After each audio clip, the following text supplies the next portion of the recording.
Like and subscribe right now, or this will be in your bed tonight. Hello everyone and welcome back to another video. Today we are looking at more top posts from r/ProRevenge. Before we start, please make sure to like, comment and subscribe. Thanks. Ek chops down my tree, costs her £500,000, $700,000. It's been 2 years and I can finally post about this. This is juicy, so get ready. Background information. We live in an old and big manor that has been split into 3 attached houses. The houses are about 150 years old and were built around 5 huge giant sequoias which were about 200 years old. In the UK, giant sequoias are very rare and the 2 in our garden up the house price by about £60,000. We live next to 2 really nice neighbors, one young couple and one old couple. The story: unfortunately, our old neighbors passed away, so their child and her family moved in. Let's call her Jo. Jo was instantly a pain in the ass. We had been shearing chickens with the previous neighbors, and Jo agreed to keep shearing them. However, on her nights she would constantly forget to put them away, so we would have to check them every night anyway. One night her little brats thought it would be funny to open our personal duck pen in the night, which leads to a mass slaughter. Later the chickens went the same way. About 2 years ago there was a storm, and one of her sequoias somehow fell over and died. They were distraught, understandably, but from then on, the jealousy started. She would constantly complain about how lucky we were to have 2 sequoias in our garden, and how our sequoia was making too much shade in their garden. It wasn't. Anyway, we just thought it was Jo being a pain. There were a few dry threats, like they will chop it down or maybe the next storm will blow it down. Until we came back from a holiday to France to find the huge 6-meter stump and nothing else. I mean, how the fuck do you get rid of a 100-foot tree in like 2 weeks? 2 of our old British oak trees had been crushed as well. My mum and sisters were crying, my dad were red in the face, and we had no evidence Jo had done it. She claimed that there had been a storm and she had to get rid of it. We had a security camera at the front of the house, but you can get in the back if you go through a few fields. We then were given an £8,000 bill for damages to her property and to have the tree chopped up and removed. The wood alone would have been worth a small fortune. We had lost all hope and 2 weeks had passed when my dad came running in from the garden. We had put up a wildlife camera a few months ago and had caught everything. We got a lawyer on the phone and started our revenge. We got a tree surgeon out who said it was an original specimen brought into the UK in 1860. Along with it to that were in Ilvaston Castle Country Park. There were 218 around the UK, but only 60 now. He also told us to call out an engineer because the roots might be in the foundation, so when they rot it could damage the house.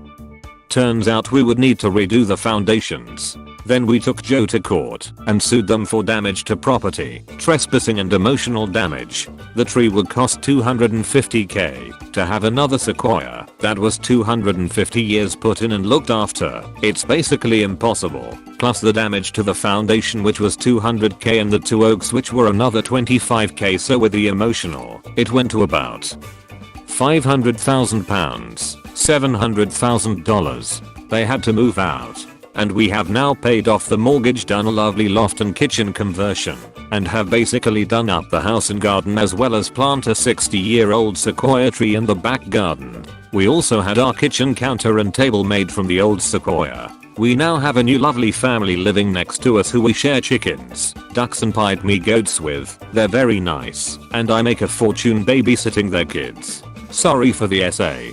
TLDR. New neighbors chopped down original sequoia specimen that 200-year-old and is of the same tree as altar ones in every signal place of note in the UK. Ends up costing them £500,000, $700,000. I'm working on the SPA-G, but I'm dyslexic. Please tell me where the errors are. Thank you so much for the silver. The time I got my manager a promotion, so he quit. I'm going to have to be a little vague on some details to protect myself here, so I can't discuss the type of business etc, so it's going to be a struggle. This is a lot of background to explain the kind of situation that developed over a decade. A place that was once truly fun to work at and easy to earn a bit of extra overtime became a dog-eat-dog struggle to survive. The low-level peons like me were split between those who felt disenfranchised and hated by the management, those that were basically looking for an escape route, and that group of snakes who would smile to your face and act sympathetic. to your situation before sneaking away to inform the managers of anything they had learned which might have value. We were in a specific area of the business that was isolated and slowly being replaced by technology, so from over 1,000 in our building it dropped to just around 250 when I left. Most of this was done through voluntary redundancy, but the managers were given incentive to fire as many as possible to save money on VR. And since manager jobs were also slowly being cut, they were desperate to fire as many as possible, but most were incapable of following procedure. Mike was that intelligent and brutal kind of manager who, like the others, had been promoted into the position, but knowing he wouldn't get trained officially, took it upon himself to become competent. The man had gotten dozens of people fired directly and more indirectly by helping less competent managers follow the correct procedure.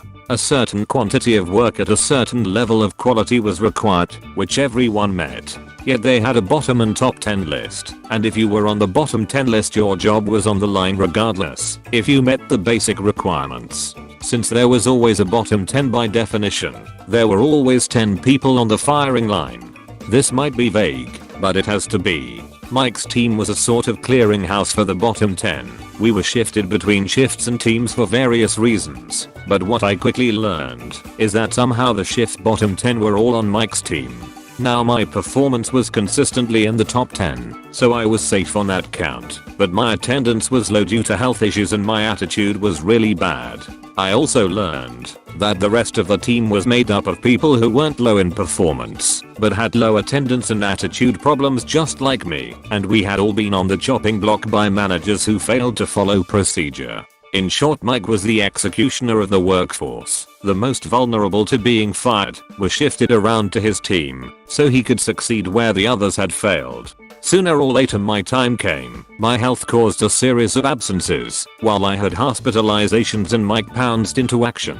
In the space of a year he made 7 attempts to fire me, and each time I involved ours who stepped in and protected me. I approached ours to make a case that what was happening was wrong, not just to me but to everyone. I made the case that the situation of Mike being the executioner created a hostile work environment, and the fact that I had gotten his attempts to fire me thrown out proved that he was not only hostile but was actively toxic.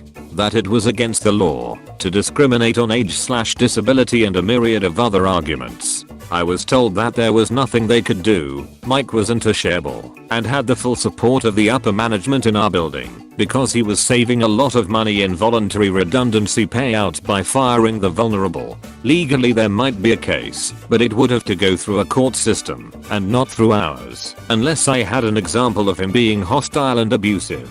The person I spoke to was very sympathetic, and he suggested I look into some things related to job opportunities that were coming up. He mentioned that many of them were managerial positions because a new type of roaming manager had been introduced. These were very needed and weren't getting much interest. Think substitute teacher, where a manager gets sent all around the country at the drop of a hat. It didn't occur to me instantly, but weeks later as I sat at work listening to Mike talk about his family, it clicked into place and my plan began to take form. Instead of making a complaint, I gave a glowing review and had several others do the same. If we couldn't get the man fired for his actions, we could get him promoted into a job that he couldn't take. The managers in our area were not even being considered for transfers because they lacked the training and qualifications to be managers anywhere else. Our reviews might just push him over the line into getting a promotion, and since roaming managers were being sought, the two should dovetail nicely.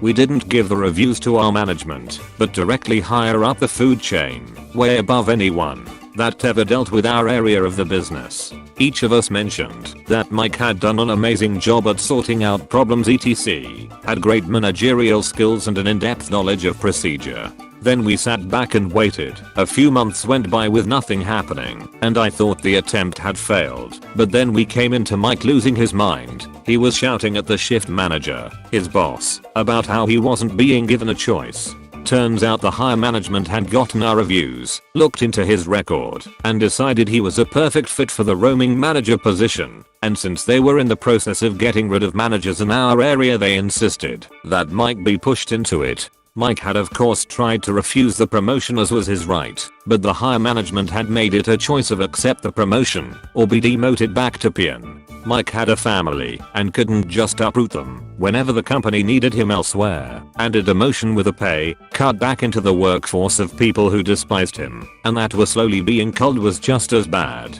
So he asked for voluntary redundancy instead and was accepted.